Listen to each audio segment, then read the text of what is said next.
The world begins not with a sunrise, but with the persistent digital chirp of a smartphone perched on a bedside table. For Julian, a retail banker, 6 a.m. is the non-negotiable threshold between comfort and duty. The room is still draped in the cool gray shadows of dawn. There is a specific kind of silence at this hour, a fragile quiet that exists before the city fully exhales its exhaust and noise. The first movement is always the hardest. It's the physical negotiation with the duvet, the internal debate about 5 more minutes that he knows he cannot afford to win. He sits up, the cool air hitting his shoulders, and performs the first ritual of the modern professional, checking the screen. No missed calls, 3 emails from the head office sent late last night, and a weather notification predicting a humid afternoon. By 6:10 a.m., Julian is in the bathroom.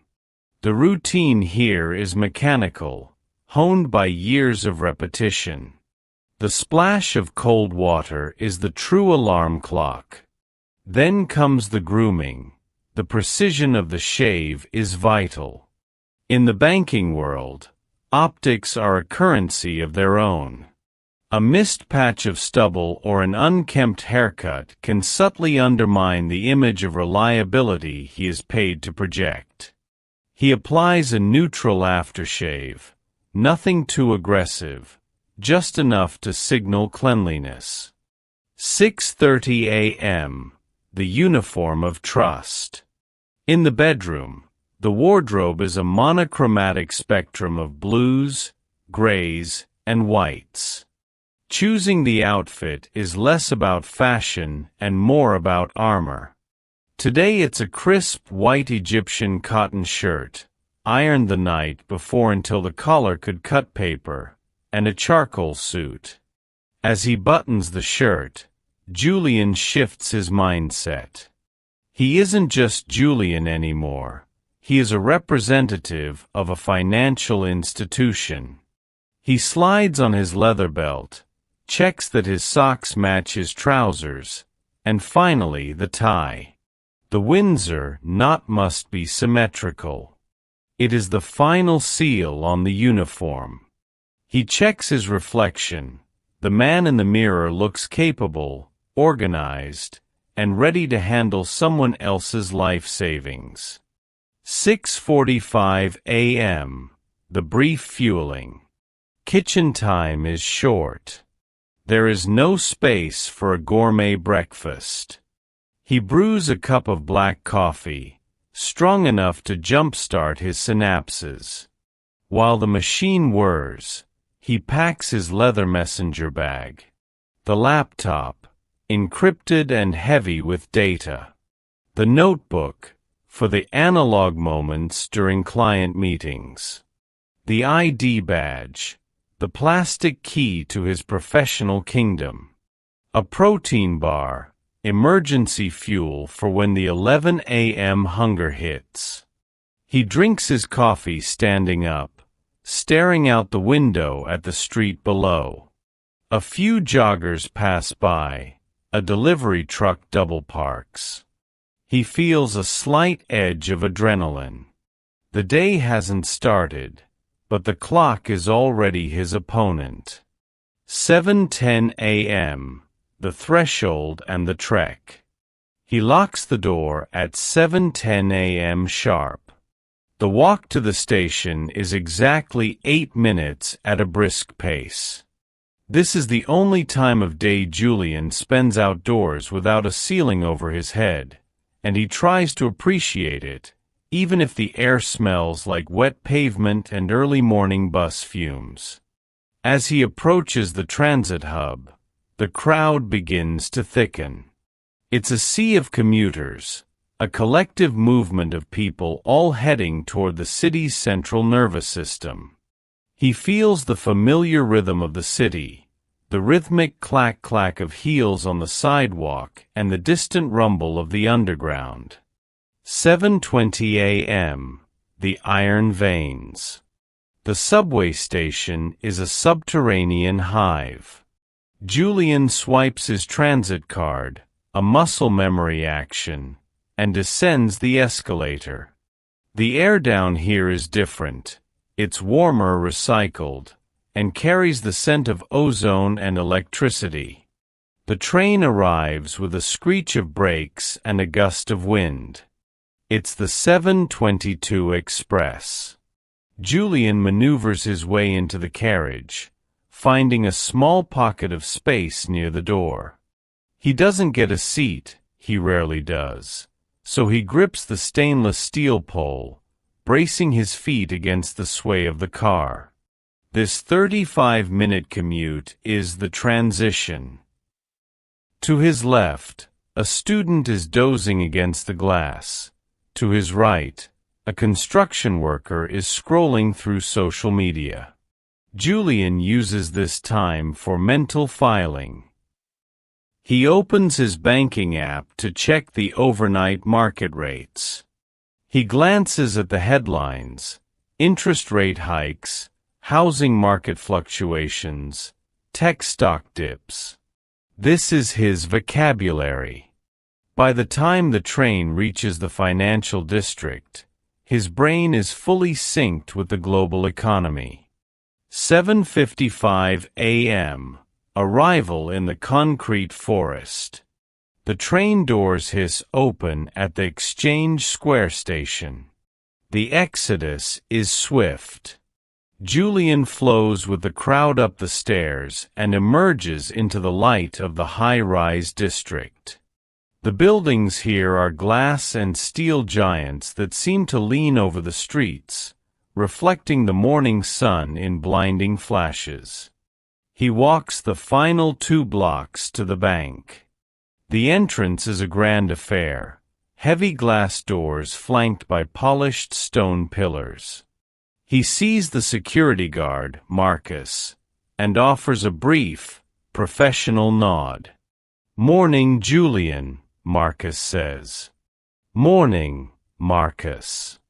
"Looks like a busy one today," Julian replies, gesturing to the line already forming at the external ATM. He swipes his badge at the turnstile. Beep. The gate swings open. He is officially in. The transition from the private citizen of 6 a.m. to the professional banker of 8 a.m. is complete. He heads toward the elevators, ready to face the spreadsheets, the angry customers, the ambitious targets, and the relentless flow of capital. 8:05 a.m. The sanitized sanctuary. The elevator ascent to the 4th floor is silent, save for the faint hum of high-speed cables. When the doors slide open, the atmosphere shifts instantly. The air is crisper here, filtered, climate-controlled to a precise degree, and carries the faint, sterile scent of industrial carpet cleaner and expensive toner. Julian's cubicle is situated in the retail operations wing. It is a masterpiece of minimalist efficiency: a dual monitor setup, a docking station, a single ergonomic chair, and a framed photo of his family that feels strangely out of place amidst the gray partitions. He sheds his suit jacket, draping it carefully over the back of his chair, and awakens his screens. The twin monitors flicker to life, bathing his face in a cool blue glow. 8:15 a.m. The digital deluge. Before the branch doors even open to the public, the digital world has already declared war. Julian opens his Outlook to find 42 new emails since he checked his phone on the train. The urgent, a high-net-worth client's wire transfer is flagged by compliance. The routine, 3 internal memos regarding updated Know Your Customer KYC protocols. The pressure, A regional sales report showing his branch is 4% behind on mortgage conversion targets for the quarter. He works with focused intensity. Banking is often perceived as a slow, dignified profession, but the reality is a constant race against time and regulation. He types with a rhythmic cadence, clearing the easy wins first to build momentum. He authorizes a series of pending loans, his eyes darting across credit scores and debt-to-income ratios. In this world, people are reduced to data points, and Julian's job is to ensure those points align with the bank's appetite for risk. 9 a.m. The huddle. The morning huddle is a mandatory ritual. The team, 6 personal bankers, the mortgage specialist, and the assistant manager, gathers in a small circle near the vault entrance. The branch manager, Sarah, a woman whose caffeine intake is only matched by her obsession with metrics, leads the meeting. The Fed is signaling another hold on rates, Sarah says, her voice echoing slightly in the empty lobby. That means our high-yield products are our primary lever this week. I want everyone looking at their portfolios for liquidity. If a client has more than $50,000 sitting in a standard checking account, I want a phone call made. Julian takes notes. The huddle is part pep talk, part tactical briefing. There is an unspoken tension. Everyone knows the numbers are being watched by the regional director in a glass office 5 miles away. They are a team, yes, but they are also competitors in a landscape of quarterly bonuses and performance reviews. 9:30 a.m. The doors swing open. At 9:30 a.m., the security guard unlocks the main glass doors.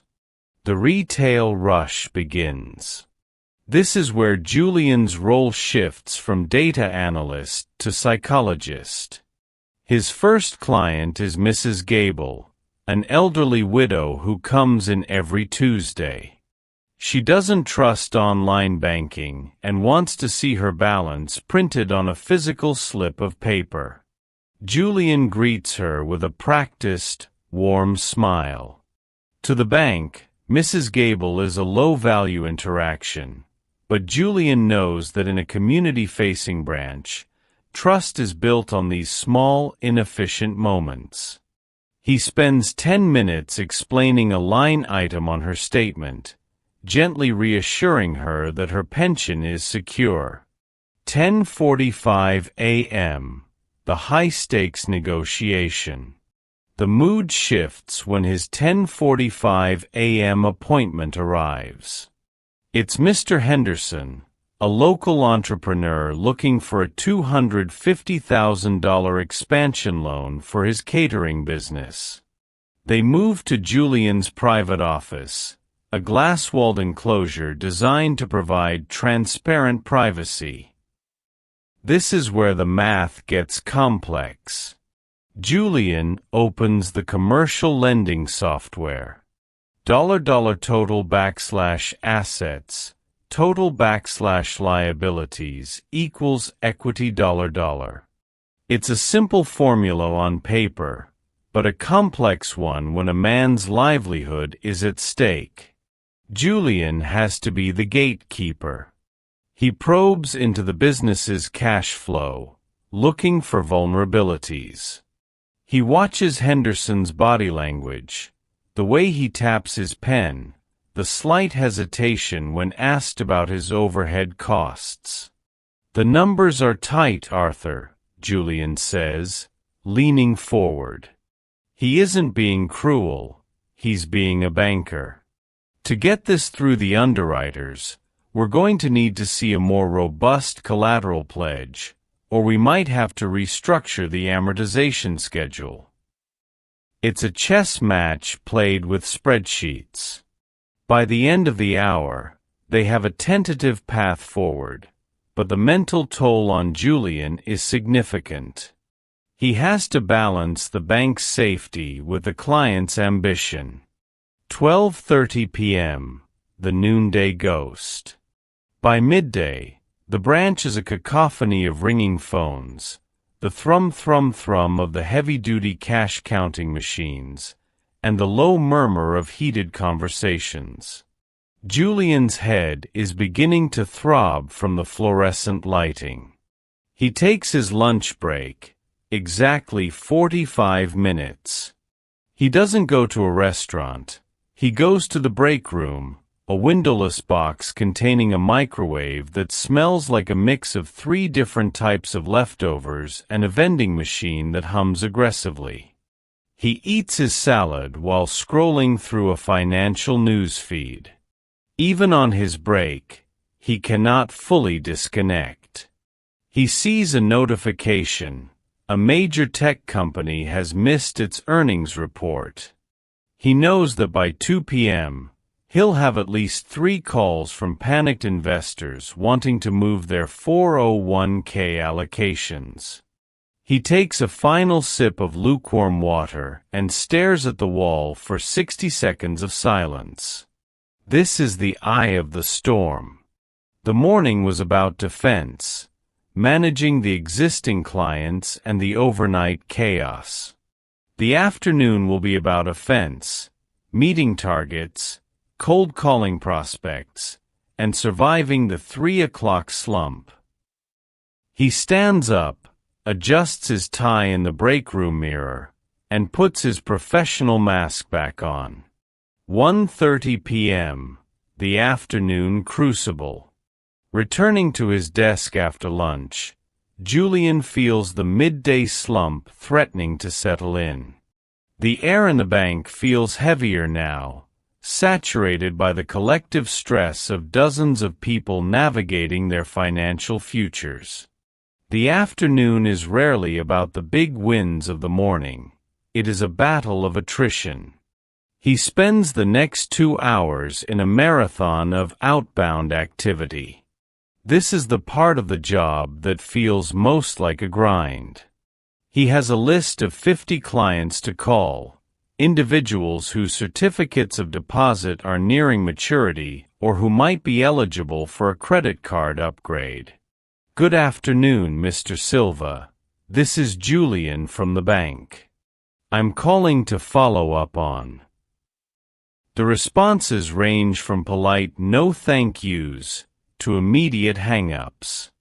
Each call is an exercise in emotional resilience. He has to maintain a tone of helpfulness even when his throat feels dry and his eyes are strained from the glare of the dual monitors.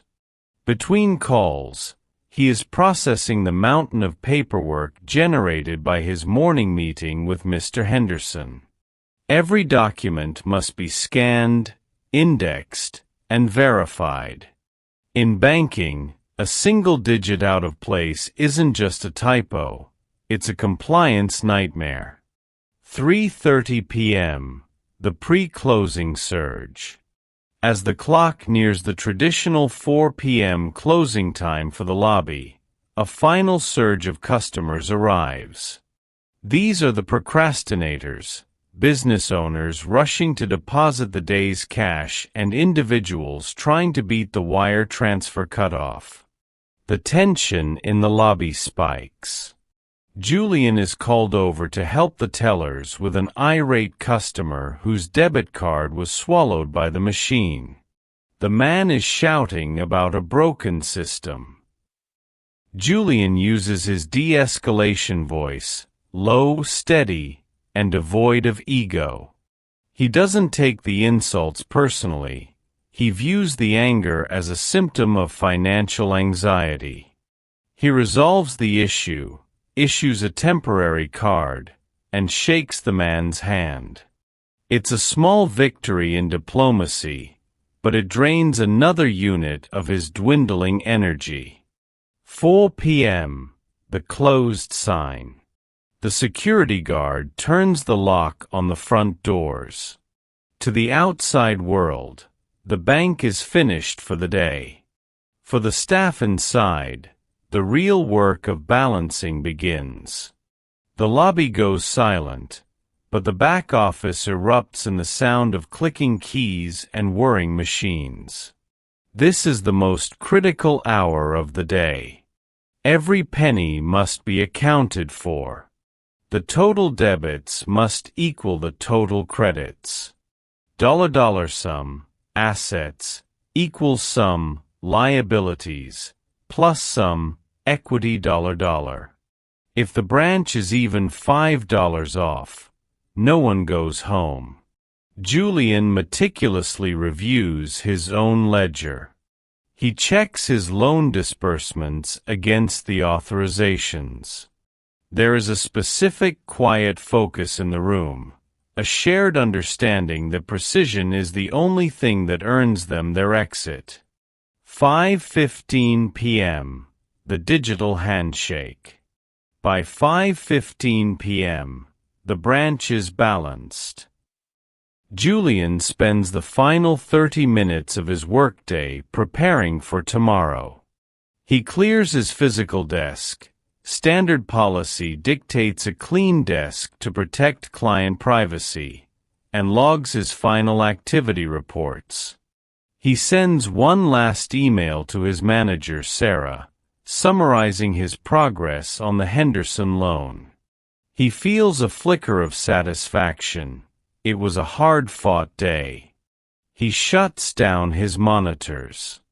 The blue light fades, leaving the cubicle in the dim, warm glow of the overhead security lights.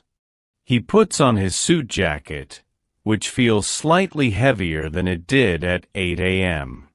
The suburbs. The transition back to Private Julian has begun. 7:15 p.m. The shirt and jeans. This is his real skin. 8:30 p.m. The residual weight. Over dinner, he tries to be present with his family, but the banker's brain is hard to switch off completely. He finds himself thinking about interest rates or the look on Mr. Henderson's face. He realizes that when you manage people's money, you are, in a way, managing their stress. By 10 p.m., he is back in bed. The smartphone is on the nightstand, charging for tomorrow. He feels the fatigue in his bones, a mixture of mental exhaustion and the physical toll of a sedentary, high-stress environment. As he closes his eyes, he doesn't think about the 3,000 words of data he processed or the millions of dollars that moved through his fingers. He thinks about the 6 a.m. alarm that is only 8 hours away. He falls into a deep, dreamless sleep, the quiet of the house finally replacing the hum of the vault. Reflection on the routine. Julian's day is a cycle of precision, performance, and pressure. He is a cog in a global machine, but one who must maintain a human face. His routine is his armor.